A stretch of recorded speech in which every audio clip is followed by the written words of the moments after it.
శుక్లాంబరధరం విష్ణుం శశివర్ణం చతుర్భుజం ప్రసన్నవదనం ధ్యాయేత్ సర్వవిఘ్నోపశాంతయే. విచార మహత్యం. భార్గవరాముడు గురువుకు ప్రణమిల్లి అంజలి ఘటించి ఇలా పలికాడు: భగవానుడా, పూర్వం క్రోధంతో రాజవంశాలను 21 సార్లు సంహరించి రక్తంతో నిండిన మడుగులో పితరులకు తర్పణం గావించాను. నా భక్తి విశేషం వల్ల పితృదేవతలు సంతుష్టులై నా క్రోధాన్ని ఉపశమింపచేశారు. మా తండ్రి గారి ఆజ్ఞ వల్ల శాంతుడినయ్యాను. ఇప్పుడు విష్ణుదేవుడు శ్రీరాముడుగా అయోధ్యలో అవతరించాడు. ఆయన పట్ల కూడా నేను క్రోధం చేత అంధుడనై బలగర్వంతో ఆయన్ని ఎదుర్కొన్నాను. ఆయన నా బలగర్వాన్ని తొలగించి పరాజితుని చేసి బ్రాహ్మణుడు అని దయతలిచి ప్రాణాలతో విడిచిపెట్టాడు. అక్కడి నుంచి తిరిగి వస్తూ నిర్వేదంతో నేను ఎంతో దుఃఖించాను. అప్పుడు మార్గంలో నివురుగప్పున నిప్పువలే ఉన్న సంవర్తుని ఆకస్మికంగా చూశాను. ఆయన అవధూతేంద్రుడు అని స్ఫురించింది. సంతప్తుడైన వానికి చల్లని గాలి సోకినట్లు ఆయన సమాగమం వల్ల నా హృదయం చల్లబడి ఎంతో హాయి పొందాను. అప్పుడు ఆయనను, అయ్యా, తమ స్థితి ఎటువంటిది అని ప్రశ్నించాను.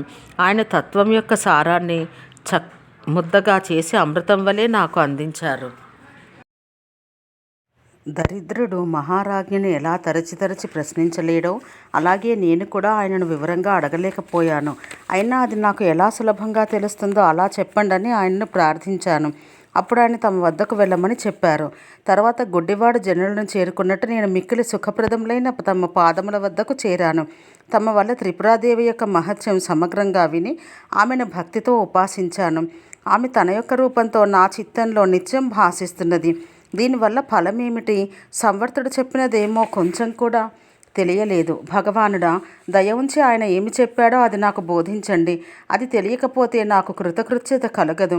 దాన్ని తెలుసుకోకుండా నేను చేస్తున్నదంతా బాలక్రీడలా తోస్తున్నది. పూర్వం నేను గొప్ప దక్షిణలతో విశేషమైన అన్నప్రదానంతో అనేక యజ్ఞాలు చేశాను. వాటి ఫలమంతా అల్పమే అని సంవర్తుడు చెప్పాడు. ఏది అల్ప ఫలమో అది అన్ని విధాలుగా దుఃఖమే అగునని తలుస్తున్నాను. సుఖం లేకుండాట దుఃఖం కాదని, అల్పమైన సుఖమే దుఃఖమని చెబుతారు. ఎందుకంటే సుఖం పోవున్నప్పుడు కలిగే దుఃఖం అసలు సుఖమే లేనప్పటి దుఃఖం కన్నా మిక్కిలి బాధాకరం. ఇంత మాత్రమే కాదు, అధికమైన సుఖాన్ని సంపాదించినా అది కూడా ఎప్పుడైనా పోవచ్చు అనే భయం ఉండనే ఉంది. ఇంకా ఏ కర్మలు చేసినా, ఏ ఉపాసనలు చేసినా మృత్యువు రాదు అనే మాట లేదు. త్రిపురాదేవి ఉపాసన కూడా మానసికమైన క్రియయే అగుట చేత అది కూడా బాలక్రీడలా ఉంటుంది. ఇది ఇలా కాకుండా శాస్త్రభేదం చేత ఇంకొక విధంగా చెయ్యవచ్చు. ఈ ఉపాసనను ఈ దేవిని కాకుండా మరొక దేవతను ఆలంబనంగా గైకొని అయినా చెయ్యవచ్చు. ఏ దేవతను ఎలా ఉపాసించినా ఈ ఉపాసనా ఫలం కూడా యజ్ఞముల ఫలం వలె అసత్యమే అగును. అసత్యం సత్యంతో సమానం ఎలా అవుతుంది? కర్మ కానీ ఉపాసన కానీ కర్తవ్యం అంటే అది నిత్యం చేయవలసే ఉండను. ఇంకా దానికి అవధి ఎక్కడా? భగవంతుడైన ఆ సంవర్తుడు కర్తవ్యలేశం అనే విషాగ్ని జ్వాలకు దూరుడై సకల విధాలుగా చల్లగా ఉన్నట్లు కనిపించాడు. దావాగ్ని అడవిని దహిస్తుండగా దానికి దూరంగా ఉన్న మంచినీటి కొలనులో క్రీడిస్తున్న ఏనుగు వలె ఆయన అభయమైన మార్గాన్ని ఆశ్రయించి ఈ లోక వ్యవహారాన్ని చూసి నవ్వుతున్న వాని వలె నాకు కనిపించాడు. ఆయన ఎటువంటి కర్తవ్యం లేకుండా సంతోషం అనే అమృతాన్ని ఆస్వాదిస్తూ ఆనందిస్తున్నాడు. ఆయనకు అటువంటి స్థితి ఎలా కలిగింది? అప్పుడు ఆయన నాకు చెప్పింది ఏమిటి? ఇదంతా నాకు తమరు దయతో చెప్పి నన్ను కర్తవ్యం అనే కాలసర్పం నుండి విముక్తిని గావించండి. ఇలా ప్రార్థించి భార్గవుడు గురువు యొక్క చరణాలయందు సాష్టాంగ నమస్కారం చేశాడు. అప్పుడు భార్గవుడు ముక్తి మార్గంలోకి ప్రవేశించడానికి అర్హుడై ఉన్నాడని గ్రహించి దత్తాత్రేయుడు దయతో ఇలా పలికాడు: వత్సాలెమ్ము, ధన్యుడవయ్యావు. సముద్రంలో మునుగుతున్నవానికి నౌక వలె నీకు ఈ ఆలోచన కలిగింది. సకల కర్మానుష్ఠానం వలన కలగవలసిన ఫలం ఇదే. సకల ప్రాణుల హృదయాలలోనూ ఆకాశరూపంగా ఉన్న ఆ త్రిపురాదేవి నీవు తప్ప నాకు వేరు శరణం లేదు అని తనను ఆశ్రయించే భక్తుని మృత్యువుల పరంపర నుండి తప్పించి పరమపావనమైన పదము చేరుస్తుంది. కర్తవ్యం అనే భేతాలను చూసి భయపడుతున్నంత వరకు సుఖం ఉండదు. కర్తవ్యం అనే విషం చేత మూర్ఛితమై ఉన్న ఈ జగత్తును చూడము. ఇది తనకు ఏది హితమో దాన్ని గుర్తించదు. అనాది కాలం నుండి ఇది భయంకరమైన కర్తవ్యం అనే విష సముద్రంలో ఉడికిపోతూ గతిని చూడలేకున్నది. కొందరు బాటసారులు ఒకప్పుడు వింధ్యపర్వతం చేరారు. వారు ఆకలి యొక్క తీవ్రత చేత కన్నులు తిరుగుచుండగా విషముష్టి పండ్లను చూసి తుమ్మికి పండ్లు అనుకుని ఆరగించారు. ఆ పండ్ల వల్ల కలిగిన విషజ్వాల చేత శరీరంలో తాపం బయలుదేరగా వారు ఆ తాపశాంతికై నిమ్మ పండ్లు అనుకుని ఉమ్మెత్త పండ్లను తిన్నారు. దాని చేత వారు ఉన్మత్తులై ఒకరితో ఒకరు కలహించుకుంటూ కొట్టుకుంటూ ముండ్ల పదలలో పడి శరీరాల నిండా గాయాలగుచుండగా అర్ధరాత్రి సమయంలో ఒక నగరద్వారం చేరారు. ద్వారపాలకులు అడ్డగించగా వారితో కలహించారు. ఆ ద్వారపాలకులు బెత్తములతో కొట్టడం ప్రారంభించగా వీరిలో కొందరు అగడ్తలలో, కొందరు కూపములలో పడి మరణించారు.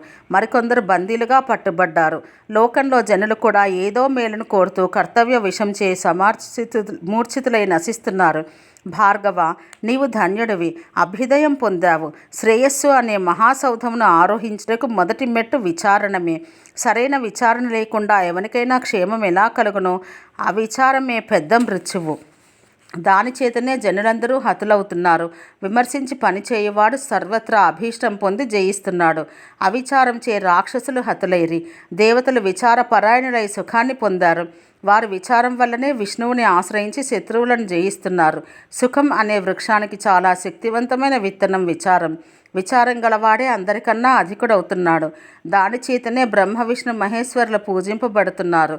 దాన్ని కోల్పోయినప్పుడు వారు కూడా ఆపదల పాలయ్యారు. ఎవరు క్షణమైనా విచారం వదిలి ఉండరో వారు మహాత్ములు. వారికి నిరంతరం నమస్కరిస్తున్నాను.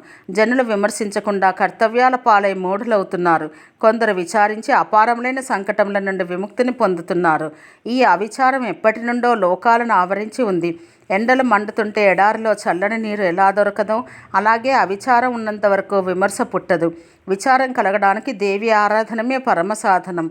భక్తితో పరదేవతను ఆరాధిస్తే ఆమె ప్రసన్నురాలై ఆకాశంలోని సూర్యునిలా చిత్తంలో విచార రూపంగా ప్రకాశిస్తుంది. కాబట్టి కపటం లేకుండా గురువుని సేవించి ఆయన బోధించిన క్రమంలో సర్వాంతర్యామిని ఆత్మరూపి అయిన త్రిపుర మహేశ్వరిని ఆరాధించాలి.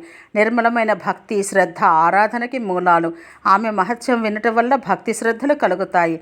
కాబట్టే నీకు మొదట మహత్యం వినిపించాను. దాన్ని వినడం వల్ల ఇప్పుడు నీకు శుభం కలిగింది. విచారము శ్రేయస్సుకి మూలం.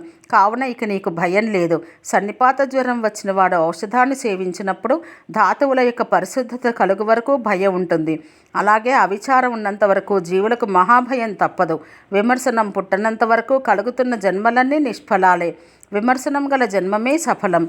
బావిలోని కప్పవలే ఈ బ్రహ్మాండమనే కూపంలోని జీవులు శుభమేదో అశుభమేదో విమర్శించి గ్రహించలేక మరల పుట్టి నశిస్తున్నారు. దుఃఖం కలిగించు వాటిలో సుఖబుద్ధిని, సుఖం కలిగించు వాటిలో దుఃఖం అనే తలంపును పొందుతూ అవిచారం యొక్క ప్రభావం వల్ల సంసారాగ్నిలో ఉడికిపోతున్నారు. ఆడగాడిద వెనుక కాళ్ళతో ఎన్నిసార్లు తన్నుతున్నా మగగాడిద దాని వెంటనే ఎలా పోవునో అలాగే జనులు కూడా సంసారం వల్ల ఎన్ని దుఃఖములు పొందుతున్నా దాన్ని వదలలేకున్నారు. నీవు విచారాత్మకమైన బుద్ధిని పొందావు కావున దుఃఖం నుండి తరించగలవు. ఇది జ్ఞానఖండంలోని విచార మహత్యం అనే ద్వితీయాధ్యాయం.